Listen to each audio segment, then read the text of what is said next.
when I think floor for Tennessee, I think 6-6. I think 7-5. I don't think what Josh Pate does, but I respect Josh Pate a lot. What did he have to say in terms of Tennessee's floor this year? I'm going to pull up the clip now and share it with you guys because this is what Josh Pate was talking about. And it talks about, to a certain degree, the recent history of Tennessee that people may be forgetting about. So here we go. Here's Josh Pate talking about this yesterday. And so my buddy hits me and he says, man, what if the worst were to happen this year? What if they go 8-4? And I said, excuse me, the worst? Being 8-4? They may have gone 8-4 with Nico. The worst? You don't know much about Tennessee football if you think the worst is 8-4. This is a very, very new concept in the modern age. Tennessee having the audacity to fancy itself a perennial playoff contender. Like, you can criticize Josh Heupel or credit Josh Heupel. You need to understand he pulled you out of the wilderness is what you need to understand. Tennessee football was an afterthought for a decade and a half because they couldn't get out of their own way. I want to share the rest of it, but I first just want to talk about that particular first comment and your thoughts on him saying that first. Go for it, sir. And my thoughts are, I don't know how you are about this, but I firmly agree with him on that. I think, I think Josh Heupel's early success has dramatically reset expectations to where a lot of people in Knoxville are back to like the height of the Fulmer year sometimes with expectations. No, and that was such a crazy run that somebody wrote a book about it. And Tennessee was pretty much the second best team in the nation for a number of years. They just happened to be in the same division as Florida. Yes, exactly. And it was, I think people forgot, and you're right, before the 90s, there was a really dark period of Tennessee during the Majors era. So I just wanted to share that because it's just to a point that, and you guys can comment on the message board, but I mean, are Tennessee fans delusional a little bit already because of the success they've recently had? Because I think it's possible. All right. You want to make that a poll question in addition to today's tough question? Yes. Let me play the rest of Pate real quick, and then I'll play the poll question. You go for it. And Josh Heupel came in there. They were in the playoff last year. You can remember them getting their skull crushed in by the eventual national champ, but you know what? They were there. Where was Alabama last year? Tennessee was there. So that's a new concept. So to sit there, and I had this conversation with my buddy, so I'm just reiterating what I said. 8-4 is not the worst case scenario. I think their win total is 8.5 right now. So no, the worst case is like a Florida State implosion. Okay, probably not that bad. But the worst case is you miss a bowl. That would be bad. Florida State implosion. But I'll take it a step further. I think missing a bowl game would be reprehensible. And we'll get to it today's tough question. You can phrase it however you would like. It would be our poll question as well. So go ahead and vote on that. Today's tough question brought to you by Banks & Jones, Tennessee's trial attorney, banksandjones.com. Today's tough question. Boom. You heard that. Now take it. The Dave Hooker Show with Caleb Calhoun. Represented by T. Scott Jones, banksandjones.com, Tennessee's trial attorney. From the Ted Russell Ford Lincoln Studio, East Tennessee's #1 volume and customer service dealer, Ted Russell Ford and TedRussellLincoln.net. Now to the Dave Hooker Show on Off the Hook Sports. Okay, so what is worst case scenario? And this is under the assumption that Joey Aguilera were to win the job. Is that what we're going with? Yeah, we're working with the idea that Joey Aguilera wins. By the way, I'm not blaming you. I did the same thing. It's Aguilar. I know your head goes to Aguilera because I thought Aguilera too, but I was a big Christina Aguilera fan, so it comes straight into my head. One of the best 4 or 5 voices in the history of music. I'll go ahead and tell you that. Totally agree. Aretha Franklin, Whitney Houston, right there. But okay, so let's look at this for a second. Aguilar, I apologize. Okay, worst case scenario is that the other 2 guys aren't good enough to hold him off. Listen, if he comes in and he starts from day one, Caleb, with only a few months to get ready for the season, that's worst case scenario. That tells you that the McIntyre kid and the Merklinger kid aren't any good. I mean, that's a problem for your program long term. And I know he just has 1 year left, But then you're looking at next year and you're saying, I don't know that Merklinger or McIntyre can get it done because they couldn't beat him out. And you're back hunting another quarterback. But let's take a look at the schedule for a second. And I think Tennessee, with two of the quarterbacks, Merklinger or Aguilar, I believe they are an 8-win team. McIntyre, if he's that good where he benches 2 upperclassmen, then I think he's that good and he proves it, and Tennessee could win 10 games. I don't think that'll happen, but we have seen it before where Peyton Manning's taken over a program as a freshman because he had to, and they had success. But if it's Aguilar, I think in and of itself, they've got a problem, right? Yes. Well, I don't know if they have a problem. Look, because I'll just say this with Josh Heupel. I don't think Josh Heupel wanted Merklinger or McIntyre to start this year from the beginning. So I think he went and got Aguilar. I think this may or may not work out. We're going to talk about his track record with quarterbacks soon, but I'm not so sure this wasn't a Joe Milton situation where Josh Heupel is not even going to give McIntyre or Merklinger a chance to win the job in the fall and was never going to. And that's why he went for Aguilar. Because Aguilar is a 5th-year senior and it's a stopgap year. Well, that's surprising. Okay, I'm sure that he told Aguilar that, but he doesn't really believe that deep down. I mean, if Aguilar is a starter, goodness gracious, then you've done a bad job of evaluating quarterbacks, which we're going to talk about here in just a little bit. But here are the games that are a lock, I would think, right? Okay. ETSU, UAB. Yep. I know Mississippi State's in Starkville, but still, I think Tennessee has a higher level of talent. Arkansas is going to be here this year in Knoxville. I believe they win that game because of the revenge factor. Kentucky is Kentucky. Oklahoma's interesting to me because of obviously what happened last year. I think that they are a good football team, but not a great football team, and kind of a boring team offensively. So let's set Oklahoma to the maybe win category.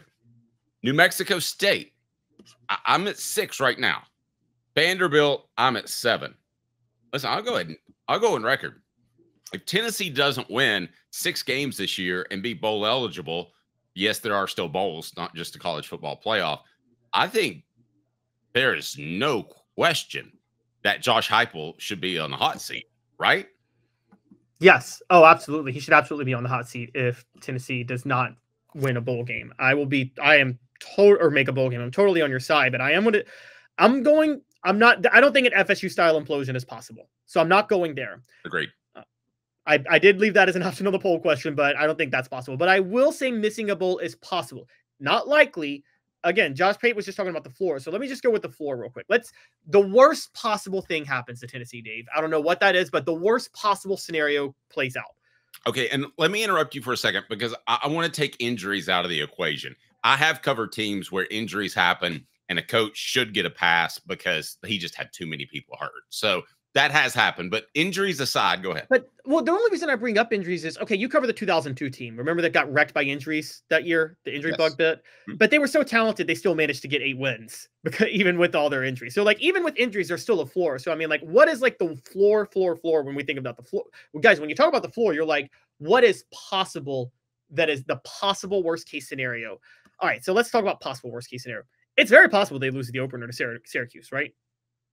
I mean, they're probably favored, but it wouldn't, this isn't like Appalachian State versus Michigan. No, and it's not Kent State, and it's not Chattanooga. So, I mean, I'll give you a little bit of that, but I would be very surprised, if not stunned, if Tennessee lost to Syracuse. Would you not? But yes, I would, but we're only looking at losses that are possible. When I say possible, I say there's a greater than 10% chance the other team can win. Okay, I can roll with that. By the way, Tennessee is a 22-point favorite against Syracuse. Right. So, again, I still think Syracuse is great. I think they're about 11%. Syracuse is 11%. ETSU. 12. Go ahead. Huh? Go ahead. Why not 12? You just that 11 was. Well, I'm saying I said greater than 10% chance that they could win this game. Oh, okay, gotcha. All right. Actually, I would put Syracuse at 30%, maybe 30, 35. Okay. But okay, ETSU, there is a 0% chance that Tennessee's losing that game. Tennessee is 100% beating ETSU. Okay, 1-1. Georgia, we don't have to debate that they could easily go start 1-2. UAB. So worst case scenario through the first 4 games is 2-2. Now you brought up Mississippi State. Look, I get your point. I think Tennessee will win that game, but this isn't what I think is going to happen. This is what I think could happen. I don't think it's impossible for Mississippi State to beat Tennessee in Starkville.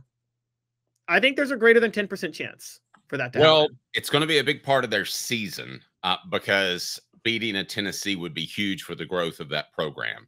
So if they're going to point to that game. I hate it when people say, oh, you're motivated for this game. Listen, they don't play them regularly, so there's no bad blood. But I do think they would look at a Tennessee as, hey, that was a college football playoff team last year. Let's get our stuff together.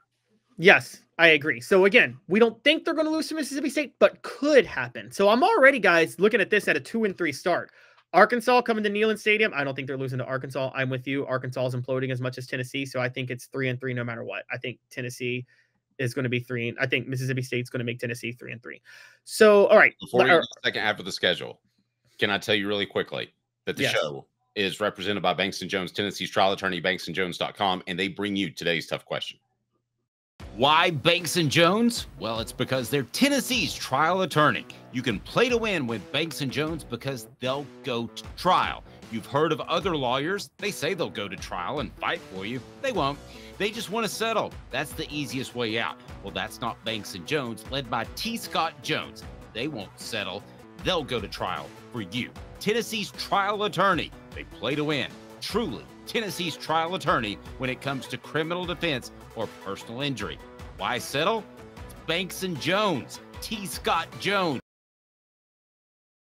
We do like Peyton Manning. We have 16 likes. Let's see if we can bump that up to Reggie White. Caleb, the rest of the schedule? All right, so the rest of the schedule. Alabama, I mean, yes, that's a possible loss. I mean, that's, I would say, more than likely loss at this point. But Alabama and Tuscaloosa, 3-4. Now, here's where you and I are breaking. I think I know the history. I know how everything goes. But I don't sit there and write off Kentucky as a 100% win in Lexington. I think it's like an 85 to 90% win. I don't think it's – if Kentucky beats Tennessee in Lexington, I mean, they've only beaten Kentucky by one possession both times in Lexington under Josh Heupel. It's true. It's a much better program than it was before. Maybe I'm being antiquated. So I think Kentucky's a possible loss. I do. I think it's a possible loss. Oklahoma at Neyland, I'm with you. I think, again, that's a 50-50 game, but that means Tennessee could lose that game.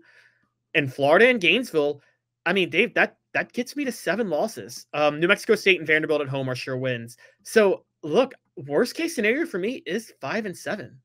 I don't think anything worse than that is possible, but I do think 5-7 is on the table. Okay, I don't. I think 6, 7, and 8 are on the table, and maybe even 9. I probably feel about 9, like you feel about what, 5. You don't really think it's going to happen, but I think it could happen. Is that fair? Yes. I actually think. Look, if we talk about the max, and this is the crazy part, depending on how well Joey Aguilar fits in the system, and maybe he becomes great, and Hendon Hooker did. Look, 11 wins could be on the table too. I know that's crazy, but 11 could be on the table. Like, it could go 5 or 11, honestly. So, well, and what if they have a quarterback that can actually be good from the get? And Nico wasn't good from the get because of the offensive tackles. We've talked about that ad nauseum. But if Tennessee's good from the get, then you're able to add layers to your offense. They couldn't add layers. You know what the layer was? It was 2 tight ends to save Nico's hide. I mean, that's really all they could do. They couldn't do a bunch of different things, run some 5 wide every once in a while, do some other things. They were severely limited at the offensive tackle position. So, all right, if Tennessee goes 5-7, where are the Vols in terms of their head coach? I think Josh Heupel's seat warms up, but I think Josh Heupel has goodwill past this year no matter what because of the Nico situation and because of next year. Provided, I mean, you have to factor this in now. You can't just go on-field results. Provided Josh Heupel keeps all the key players on the team after 2025. And Dave, that's a big if because if they go 5-7 in 2025, that could more than anything spur players to hit the transfer portal, right? Sure. Yeah. I would rather, that's why I thought the move by Nico and Madden was just so stupid because I would rather play for a program. Well, maybe not as much Arkansas, but I'd rather play for a program with more national standings and a chance to make a run. UCLA's not going to win a national championship. No, I agree. And here's the other side to it. you may have players hit the transfer portal because, Dave, if Heupel goes 5-7, I think it's a safe bet those NIL funds dry up from some of those boosters, right? They're not going to want to pay for that. And I've wondered aloud to myself, which I guess wasn't allowed, but I've wondered, did Danny White put that talent fee in there, which rubbed a lot of the old boosters the wrong way?